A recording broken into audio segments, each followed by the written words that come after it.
Welcome to this introduction to transcranial ultrasonic stimulation. Ultrasonic stimulation is a relatively novel addition to the family of non-invasive brain stimulation.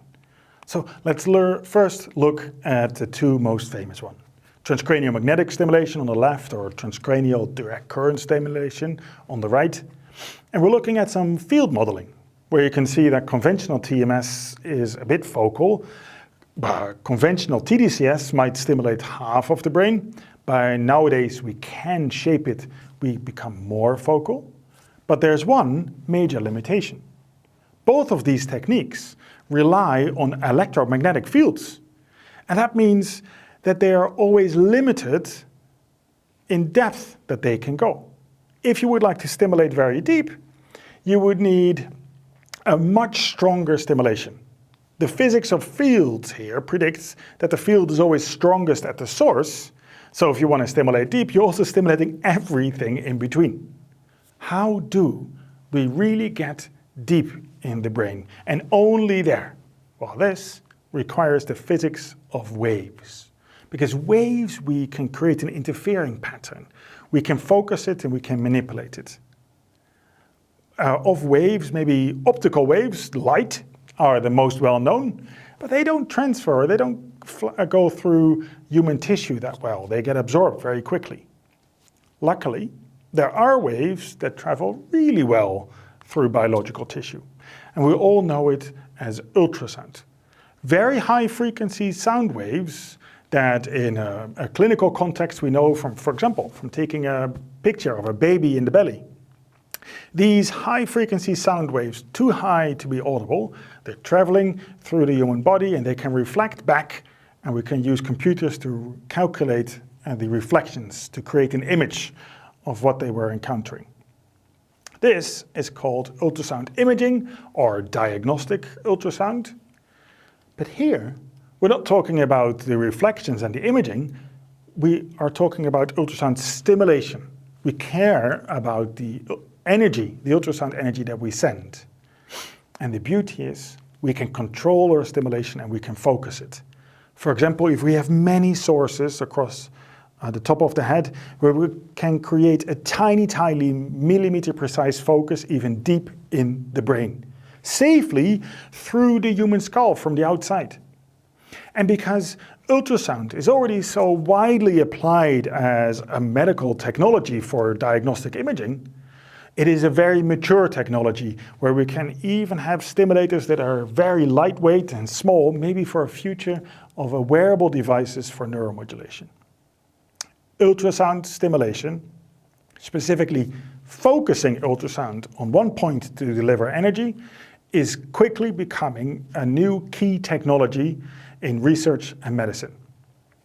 Three of the main applications are delivering a lot of energy, so much that you can heat up the tissue at the focus for ablation, surgery without a scalpel, or where we have lower energy, lower intensities, but combining it with microbubbles. Those are injected lipid bubbles that start oscillating with the ultrasound waves and can help to push open the blood-brain barrier.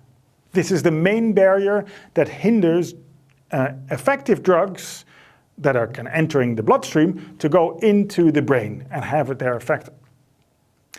It is ultrasound that can help to temporarily disrupt the blood-brain barrier and help drugs, important drugs, to be delivered.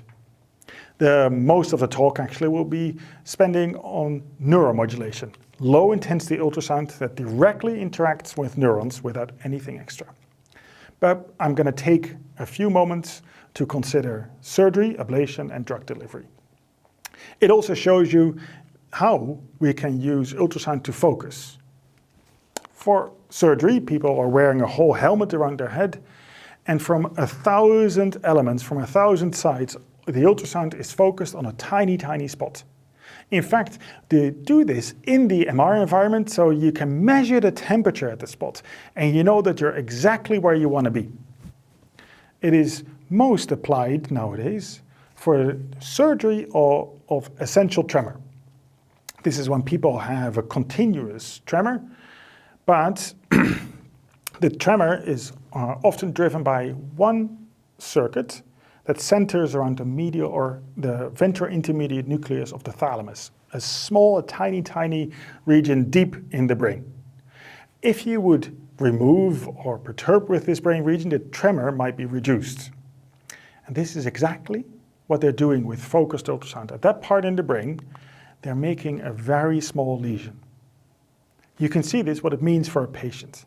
The patient is asked to move, to actually make a drawing, and when they are starting to move, that's when the tremor occurs in essential tremor, and they are no longer able to control their pen, as you can see on the left.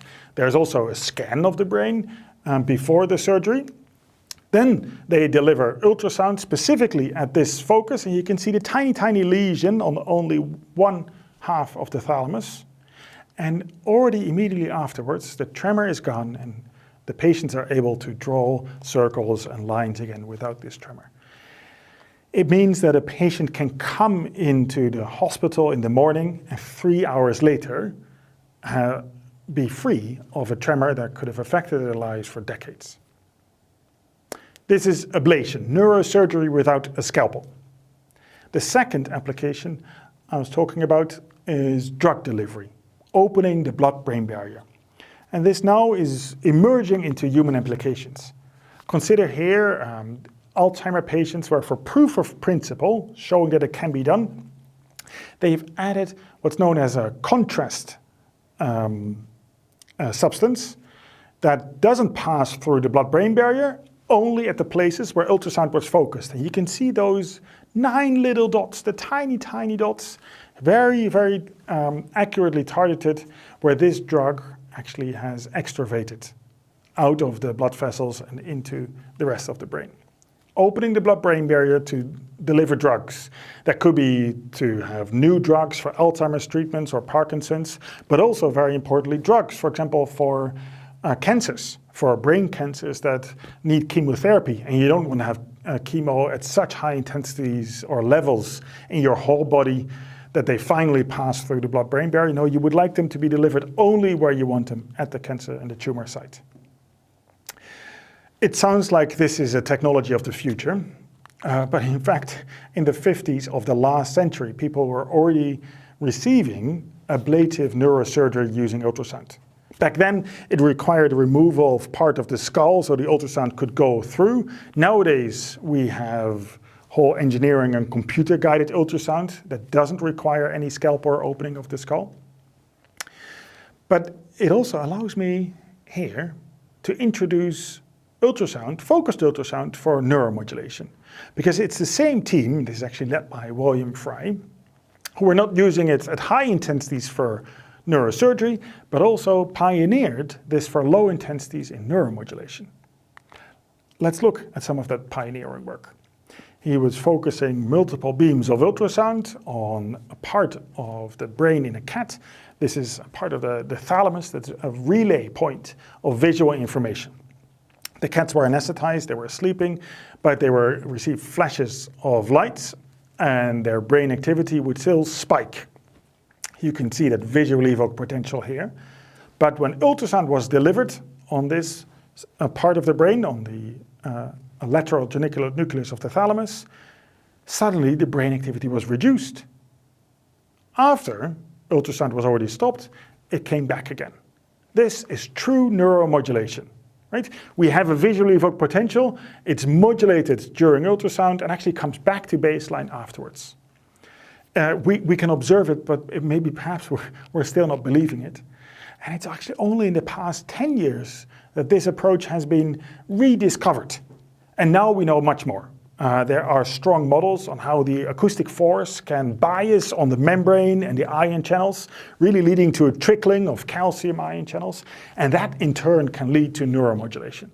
We can measure this from the ion channels themselves. We can measure it in the brain from spiking activity. You can see it here synchronized with the ultrasound. We can also measure it from the muscle activity in rodents. So ultrasound is delivered in the blue box at that time point, and we can see the twitches as measured with electromyography in the rodent. Now, this has led to a new explosion of research. Consider, for example, here preclinical work. We were talking about tremor in using surgery to help with the tremor, but that still means that you're damaging a part of your brain. It would be wonderful if we also had alternatives that are completely non-invasive. And here we see a preclinical model of tremor in rodents. You can see the tremor activity, and then ultrasound, repetitive ultrasound for a few seconds, that then reduces or decreases the tremor for a few minutes afterwards. Now, this approach has recently been translated to human patients, where only 40 seconds, or actually a few seconds of ultrasound, can lead to a tremor reduction of about half an hour. But the early work in humans relied on a much simpler setup, where we have a stimulating device. Actually, it's called a transducer, a smaller, rounder one, with an aperture of a few centimeters that stimulates at an elongated focus. And you can see that focus depicted here in the brain. It has that longer focus. If you want to go smaller or more precise, we need to come from multiple angles. But most commonly nowadays, we're using such a smaller aperture and a longer focus. The first work was addressing primary sensory and motor cortices, but also a deep brain region like the thalamus. By now, people have used, or researchers have used it to stimulate many different regions of the brain. In fact, many more by now than are on this slide. But it is still encouraging because in such a young field, there are only a few dozen papers that you actually need to read to know the whole field of ultrasonic neuromodulation in humans. It's going quickly though, so you need to step in soon. And we already see a large range of first phase 1 clinical trials in many different brain disorders. Before we go there, let's take a look at some of the biomechanisms. In studies with cell cultures, where there are individual cells living but not in an animal, we can deliver ultrasound and very accurately measure what's going on.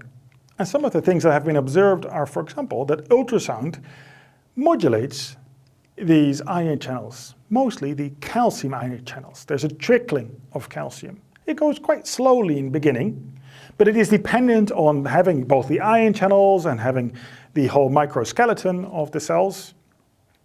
But this trickling is soon amplified, or signal amplification, where the calcium concentration rises up to a level that is strong enough and then leading to neuromodulation. So ultrasound does not directly stimulate the voltage-gated ion channels. It doesn't directly innervate the action potential. There's a whole pathway that takes a longer time to emerge. This is quite indirect neuromodulation, but it is effective. And we can measure that from rodents. We've seen some of this before. But now you might also appreciate that it takes about 75 milliseconds before the effect emerges. This can be contrasted to other brain stimulation techniques that rely on the electromagnetic fields. Those are acting on the voltage-gated ion channels and have a more acute, a more immediate effect. Here it takes a while. This was observed from cell cultures where we have spiking activity. If we block the ion channels, we no longer observe that modulation. It's also well known from rodent studies. Here we're going to look at a rat that is anesthetized, and we have a big transducer at the top, and every second there's one pulse delivered, and you can see the paw contracting every second. Well, sometimes, like now, it doesn't work, and there's a skipped contraction. But when ultrasound is effective, we might see one paw or even both of the legs or even whiskers contracting. Research here from a few years ago was mostly about efficacy. Can we see neuromodulation? Do we see this effect? And that means that actually quite a big transducer and a large part of the rodent's brain was being stimulated. By now we can be a lot more precise, and in some of the other lectures we're going to talk about the neurophysiology and about the specific effects we can evoke. But seeing already this made some people excited, and they thought, can we translate that to human applications? The human head, especially the human brain, is much bigger, and they're now focusing on a well-known circuit, the motor system. We also have a very clear readout. It is a muscle twitch, and we know this and can study it from other brain stimulation techniques like transcranial magnetic stimulation. But the first thing to notice is so far nobody has observed a muscle twitch in humans from ultrasound alone. It is visible in rodents, but we don't fully understand why it doesn't happen in humans. In fact, to see this in humans, we need to play a trick. We're using transcranial magnetic stimulation to evoke the muscle twitch and then combine it with ultrasound to see how this twitch is modulated. Does it become stronger or does it become smaller? This is the most robust effect that has been replicated across multiple studies. What they were seeing is an inhibition. So ultrasound inhibits the excitability of the primary motor cortex, and indeed, encouragingly, it takes a little while before that effect emerges. Maybe 300, 400 milliseconds before it's really there. Oh, this will be fantastic. It matches what we see in the rodents, although maybe it's a bit surprising that we now see an inhibition rather than an activation. But we see that longer delay, and it is a very robust effect. In the middle panel, all dots depict one participant, and you can see that all of them have a reduced excitability. It is an extremely strong and replicable effect. In fact, so replicable, in our lab, we were doing the same again. You might wonder why. Well, it is because there is a well-known confound of ultrasound stimulation. Those conventional protocols are pulsed. They're pulsed at 1,000 hertz. So 1,000 times per second, the acoustic force taps on your skull starts vibrating at 1,000 hertz, and that sounds like doot. You can hear it. Some people were wondering how much of the rodent response is actually because they can hear it and they're responding to the sound. This is a long line of research where some effects are driven by a confound and others not, but it invited us to do the same for human work.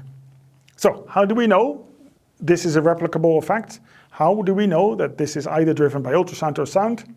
Well, the simplest thing we can do is place the transducer not over the primary motor cortex, but on the other side. And again, we see the same inhibition. We're now not even focusing where on the motor cortex where the muscle twitches from the TMS are coming from, and we're focusing on a completely different side, yet we see the same effect. More so, this inhibition is also present if you just are probed by the sound.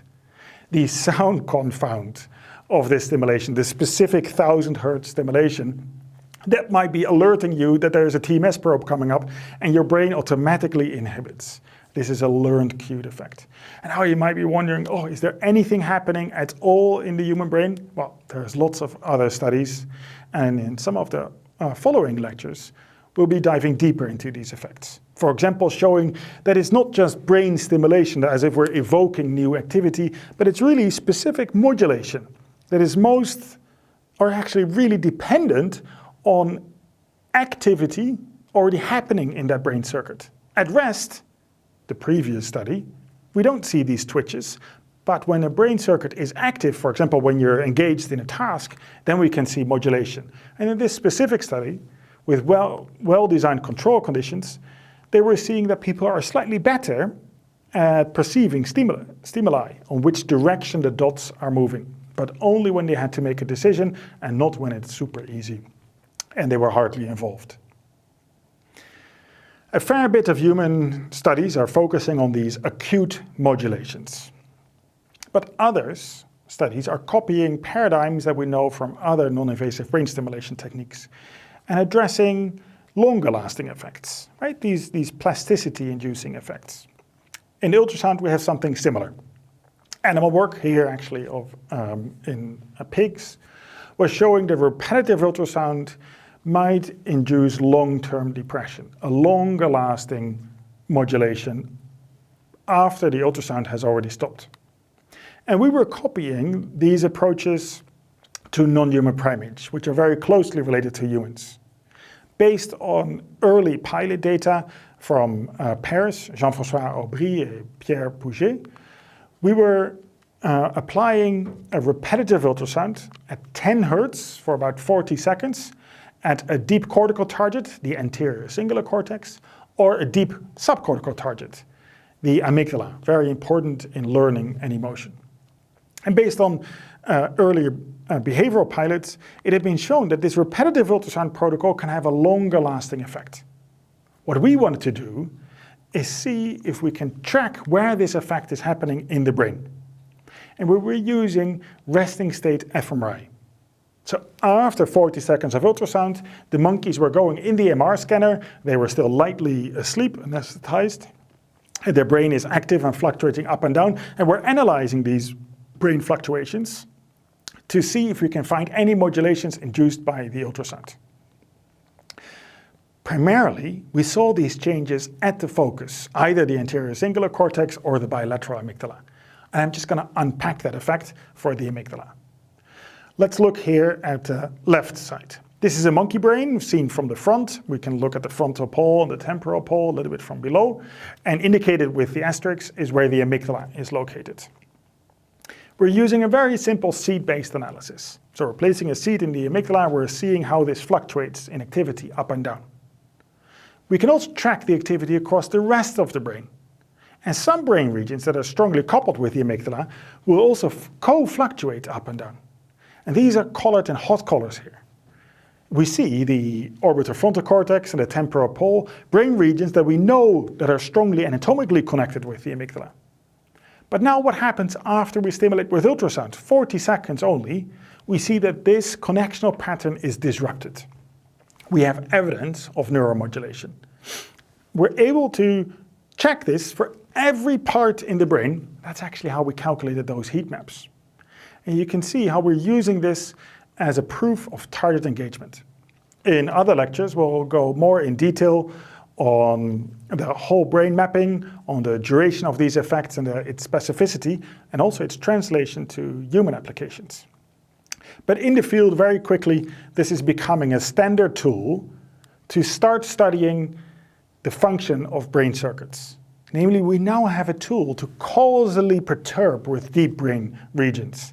And in a few of the examples here, where we're using it to stimulate the basal forebrain, deciding when to act, or that anterior cingulate cortex, when we were interested in learning about value coding of alternative options, or the medial prefrontal cortex, specifically an anterior part, to study about how we make novel choices, or the lateral orbitofrontal cortex for credit assignment, a whole long list, and actually this is not even the end of it. I'm excited to let you know that these plasticity-inducing protocols are already being translated to human applications. Moving back to the motor system in a similar approach where we have transcranial magnetic stimulation eliciting muscle twitches, some studies have shown that repetitive ultrasound can induce an inhibition, or depending on the protocol, maybe an excitation of the motor excitability. We haven't fully mapped out what the parameters are, and maybe in the future we're going to learn more or see how this is state dependent or what the circuit's effects are. We're going to anticipate some of that in the upcoming lectures. But in this lecture, you've seen something about the history and the applications of a new key technology in neuroscience and medicine. I've shown you how focused ultrasound can be used for neurosurgery, at lower intensities to deliver drugs across the blood-brain barrier, but predominantly we've spoken about neuromodulation.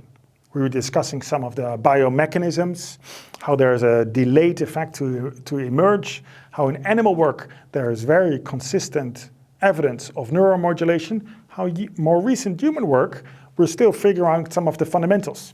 We're trying to be aware of confounds, like an auditory confound, and how that can impact our measurements. But we've also seen novel protocols that can have longer lasting effects, first pioneered in non-human primates and now translated to human applications. I want to thank you for your attention.